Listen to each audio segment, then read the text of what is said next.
And I was sitting there, myself and my dog, on the steps, and everything was flying around, and the windows was shattering, and just above me, the upstairs roof, I just knew it when it was gone. I heard the wood crackling and everything, and debris started falling down behind me, so I knew it was gone.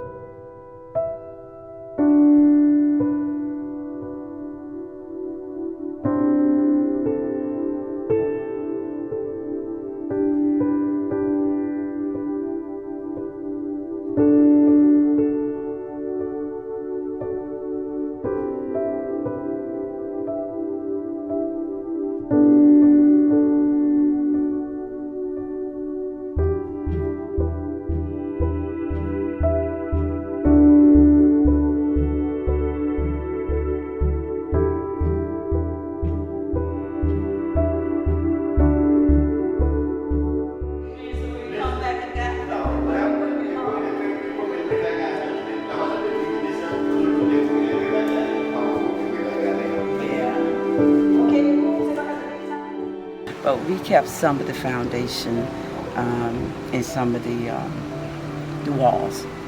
I'm blessed, and I just feel it's just the Lord, and I give Him the praise for it, and I thank Him for all this.